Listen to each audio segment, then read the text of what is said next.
bir varmış bir yokmuş diye başlayan her masalın aslında insanın iç dünyasında açılan çok daha derin bir yaraya benzediğini bilmeden büyür insan. Fakat bazı hikayeler vardır ki masal gibi anlatılsa da masal olmaktan çok uzak, gerçeğin tam kalbine dokunan bir ağırlık taşır.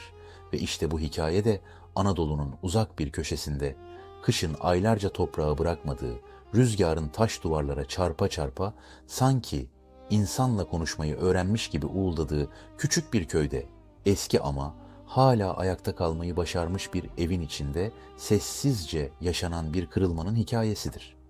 Bu evde Havva adında bir kadın yaşamaktadır. Hayatın yükünü erken yaşta omuzlamış, kendi çocuklarını büyütmeye çalışırken bir yandan da kaderin kapısına bıraktığı Ali'yi istemeden de olsa yanına almak zorunda kalmış bir kadındır bu. Çünkü Ali bir gün kapıya bırakılmış bir çocuk değil. Önce babasını bir iş kazasında kaybetmiş. Ardından annesinin acıya dayanamayıp çok kısa süre içinde hayata tutunamayıp gitmesiyle tamamen kimsesiz kalmış bir çocuktur ve köyde insanlar kısa süreli bir üzüntüden sonra bu çocuğun geleceğini konuşmaya başlamış. Sonunda da akrabası var, Havva baksın diyerek aslında hiçbir sorumluluk almadan yükü bir eve bırakmışlardır. Ali o eve geldiğinde ne bir misafir gibi karşılanmış ne de gerçek bir evlat gibi benimsenmiştir. Daha çok kimsenin nasıl yaklaşacağını bilemediği bir sessizlik gibi köşeye yerleştirilmiş. Varlığıyla yokluğu arasında fark edilmeyen bir gölge gibi yaşamaya başlamıştır. Ve ilk günlerde gerçekten de fazla konuşmamış, fazla hareket etmemiş. Sanki nefes alırken bile yanlış yapmaktan korkuyormuş gibi kendi varlığını küçülterek yaşamıştır. Zaman geçtikçe evin düzeni Ali'nin de içinde olduğu yeni bir dengeye alışmaya başlamış gibi görünse de aslında bu sadece dışarıdan bakıldığında öyleymiş. Çünkü Havva kendi çocuklarına daha sıcak davranırken Ali'ye karşı hep mesafeli, hep ertelenmiş bir ilgi göstermiş. Sofraya oturduğunda bile o görünmeyen ayrım giderek büyümüş ve bir gün kış iyice ağırlaştığında evin içini saran yemek kokuları herkesi sofraya çağırırken Ali'nin tabağına bırakılan küçük ve soğuk bir parça. Onun bu evde aslında hiçbir zaman tam olarak içeride olmadığını fark ettiği an olmuş. O andan sonra Ali hiçbir şey söylememiştir. Çünkü bazı çocuklar konuşarak değil, susarak hayatta kalmayı öğrenir ve Ali de susmayı seçmiştir. Sabahın karanlığında kalkıp su taşımış, odun kırmış, kar küremiş, elleri soğuktan çatlamış ama yine de şikayet etmemiştir. Çünkü şikayet etmenin bir şeyi değiştirmeyeceğini, aksine daha fazla görünür olup daha fazla incineceğini çok erken öğrenmiştir. Geceleri ise herkes uyuduğunda dışarı çıkıp karın üstüne oturur, gökyüzüne bakar ve kendine bir yıldız seçerek çok kısık bir sesle "Anne ben buradayım" diye fısıldar. Ama gökyüzü cevap vermez. Rüzgar cevap vermez. Dünya cevap vermez. Ve Ali her gece biraz daha içine kapanır. Biraz daha görünmez olur. Yıllar böyle geçerken Havva'nın içinde de fark etmediği bir ağırlık birikmeye başlamış.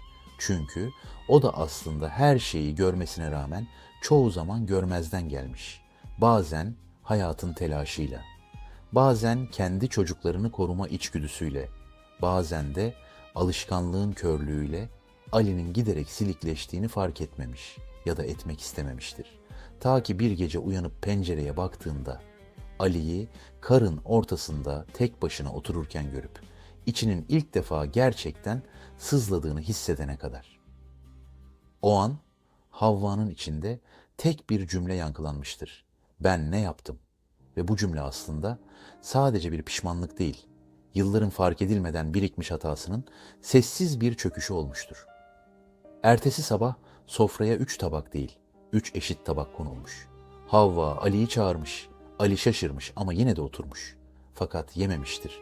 Çünkü güven hemen oluşan bir şey değildir. Özellikle yıllarca kendini eksik hissetmiş bir çocuk için hiçbir iyilik ilk anda gerçek gibi görünmez. Hatta çoğu zaman bir sınav gibi gelir. Ama Ali o lokmayı ağzına götürdüğünde sadece ekmek tatmamış, yıllardır içine attığı sessizliğin çözülmeye başladığını hissetmiş. Gözleri dolmuş. Ama yine de ağlamamış. Çünkü bazı çocuklar ağlamayı bile kendine yasaklamıştır. Zamanla Havva daha dikkatli olmuş, daha yumuşak konuşmaya başlamış, daha adil davranmaya çalışmış. Ama Ali'nin içindeki boşluk hemen dolmamış. Çünkü yılların bıraktığı eksiklik bir günde kapanmaz. Kalp bazen iyileşmek için zamandan çok daha fazlasına ihtiyaç duyar. Ali büyüdüğünde artık kimseye yük olmayan, kimseyle derdini paylaşmayan bir adam olmuş. Ama içinde hep o eski evin köşesi kalmış. Hep o sofranın kenarında oturan küçük çocuk sessizce yaşamaya devam etmiştir. Ve hikayeyi anlatan der ki, bazı çocuklar büyür ama içlerindeki eksiklik büyümez. Sadece şekil değiştirir ve insan bazen en çok yediği ekmekle değil, en çok görülmediği anlarla yaralanır. Çünkü bir çocuğun en derin açlığı yemek değil, eşit sevilmektir ve bazı hikayeler mutlu bitmez ama insanın içine yerleşir, orada sessizce yaşamaya devam eder.